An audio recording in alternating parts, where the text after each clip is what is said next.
Early Breakfast with Rosie Wright on Times Radio with Elavon, your world of payments. Find out more at elavon.co.uk. 17 minutes past 5. There's a kipper on the front page of The Sun.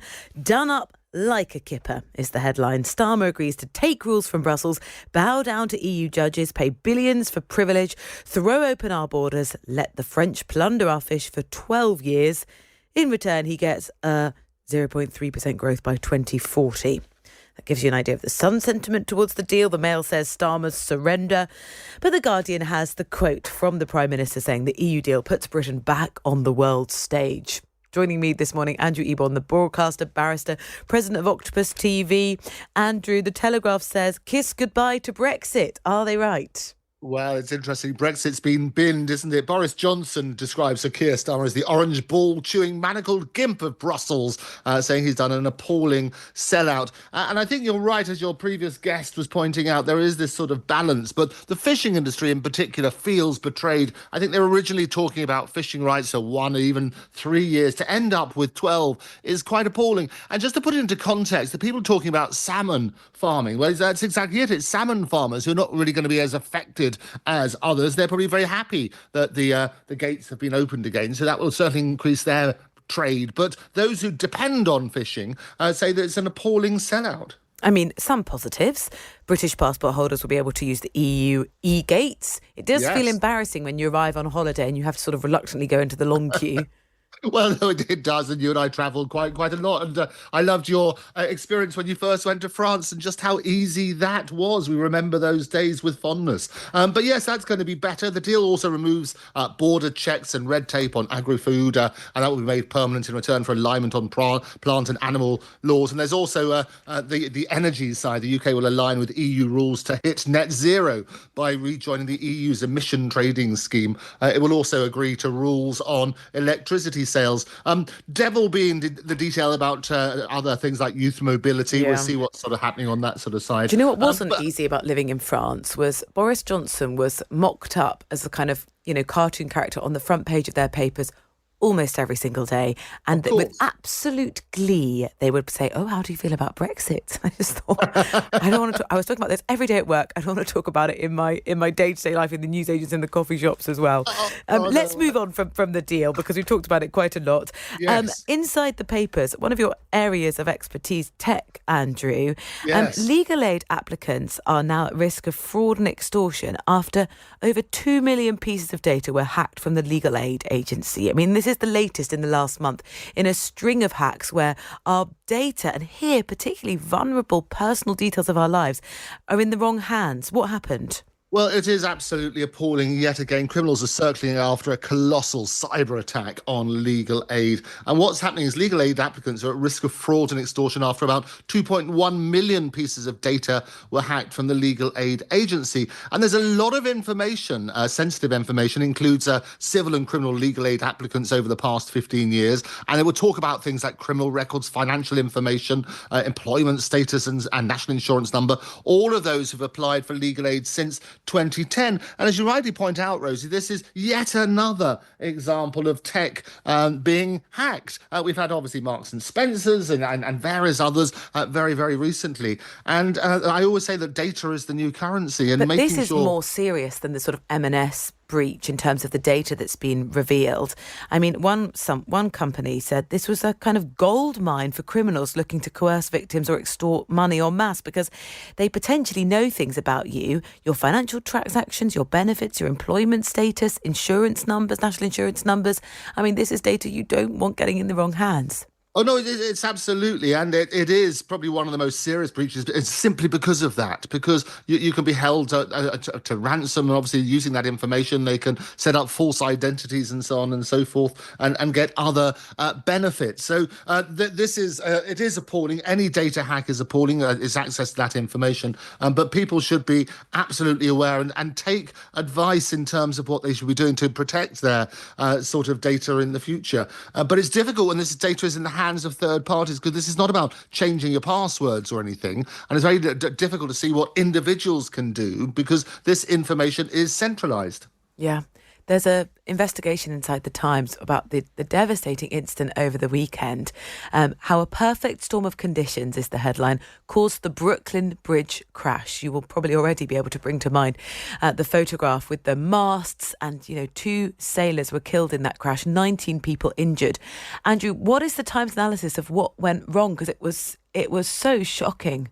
Well, as you say, when they call it a perfect storm, it was an absolute nightmare. What happened? A number of these sort of marine historians, they said they carried out a standard manoeuvre, the vessel, to leave its dock at Pier 17 stern first. At the same time, there was a fast current which was headed up the East River as a 10-mile-per-hour wind set in, and this sent the boat drifting in the wrong direction. There were also some suggestion that the boat's engine got stuck in reverse.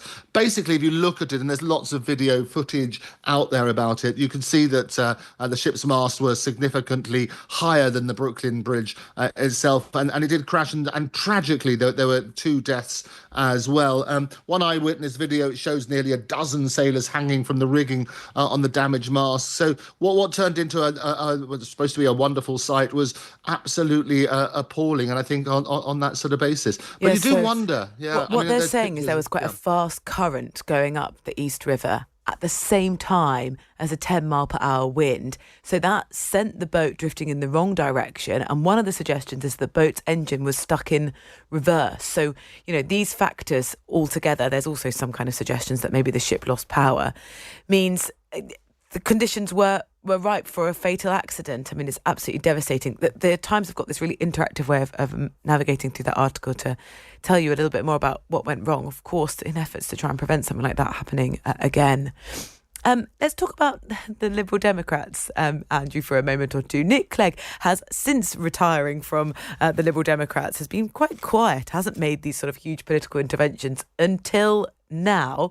On the 15th anniversary of the Conservative Liberal Democrat coalition, he's going to say the Liberal Democrats should accept a coalition government again, even if that meant the Liberal Democrats lost political support. Do you think that's the right advice? Well, I think Clegg's coalition comeback call, as it should be called, I think it is interesting because he went out into the world of commerce for quite a while at Meta. But certainly you look at what's happening at the moment and you have all these things, the turquoise tidal wave, as I called it, when Reform did so incredibly well in the elections, the local elections. Is that going to translate at the general elections? There's all sorts of division at the moment within Reform. As you know, we've got the Rupert Lowe situation, and Ben Habib and various heavyweights are talking about setting up yet another party. And I pointed out several times that this is going to fragment the right. So it might very well be a divided vote. And so there could be an opportunity for the Lib Dems to turn around and suddenly share, if you like, that power. So I think he's right. They should be prepared for this and be having those sort of discussions and unite if they want to basically have power on that sort of basis. And the first thing they should do, and what Clegg should have done the first time round, is have a look at this proportional representation, because that would have been the one issue which would have done sort of put them streets ahead in terms of their power for the future. And they, I think, got slightly unfairly stung on the tuition fees because people sort of never forgave them for that. But, Yes. they didn't win a majority, so they had to make some compromises. I think had they won a majority and then caved on the tuition fees, that would definitely be unforgivable. But that sort of really was the start of the end of the popularity of the Liberal Democrats, particularly back then. Final thing, it's this time of year, whereas if you've got a garden next door to someone else's, you may find flying inside it come some footballs. Well, repeatedly having footballs kicked over your garden fence constitutes a legal nuisance. Tell us what happened in this High Court ruling, because there's one couple who it looks like lived next to a school, and it said the balls coming over their fence overtook their lives. Well, that's right. They have this glorious, and there's a picture of the property down in Hampshire near Winchester. And this particular couple, they repeatedly had footballs kicked over into their garden fence. And that, the High Court judge ruled, constitutes a legal nuisance after hearing a case of the wealthy couple prevented from enjoying their swimming pool and summer house. And basically, they had these stray balls which went in. The relevant school, with this all-weather five-a-side football pitch, did take measures subsequently. They put netting up and so on. on and so forth. But what happened is the judge recognised it was there, and it caused horrendous nuisance for the couple. And there was a significant number of these balls were landing in their garden of what he called their beautiful home. However, he didn't go as far as they were wanting, because they wanted an injunction to stop the football pitch being used. Yes, that seems too far. I mean, they said they thought 170 balls had dropped in their garden over an 11-month period. That is quite a lot. Yes. And when the judge went to visit their house, he found 20 footballs in the flower beds. Now, obviously, the judge wasn't there when they all arrived there. And maybe they'd been there for quite a long time. I think, how many footballs does this school have? Clearly lots. Anyway, very interesting case. You can read more about it inside The Times this morning. Andrew, thank you very much. Andrew, always a joy, Rosie. Thank you. Going through the papers with me. Across the UK, on DAB, online and on your smart speaker. This is Times Radio.